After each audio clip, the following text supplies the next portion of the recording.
बिस्मिल्लाहिर्रहमानिर्रहीम। अस्सलामु अलैकुम वरहमतुल्लाहि वबरकातुहू।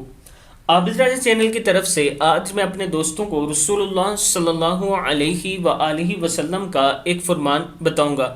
शैतान के चेलों को रात का ठिकाना किस घर में मिल जाता है। हज़रत जाबिर बिन अब्दुल्ला रज़ी अल्लाह तआला अन्हु फरमाते हैं कि रसूलुल्लाह सल्लल्लाहु अलैहि वआलिहि वसल्लम ने इरशाद फरमाया, इंसान जब अपने घर में दाखिल होते हुए अल्लाह का नाम लेता है, फिर अपने खाने पर भी अल्लाह का नाम लेता है, तो शैतान कहता है तुम्हारे लिए यहाँ ना कोई ठिकाना है और ना रात का खाना।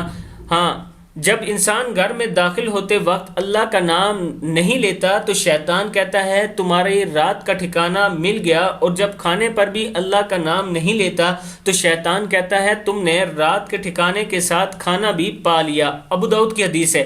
यानी अगर आप दोस्त घर में दाखिल होते वक्त अल्लाह का नाम नहीं लेंगे और फिर खाना खाते वक्त अल्लाह का नाम नहीं लेंगे, बिस्मिल्लाह नहीं पढ़ेंगे, तो शैतान आपके घर में भी रहेगा और आपके साथ खाना भी खाएगा। और अगर आप ये दोनों काम कर लेते हैं कि घर में दाखिल होते वक्त अल्लाह का नाम भी लेते हैं, घर में दाखिल होने की दुआ पढ़ लेते हैं और फिर सलाम करते हैं, उसके बाद आप खाने पर बिस्मिल्लाह पढ़ते हैं, खाने की दुआ पढ़ते हैं, तो शैतान उस घर से भाग जाता है। मैं अपने दोस्तों से गुजारिश करूंगा कि आप दोस्तों ने इस पर ज़रूर अमल करना है। अस्सलामु अलैकुम वरहमतुल्लाहि वबरकातुहू।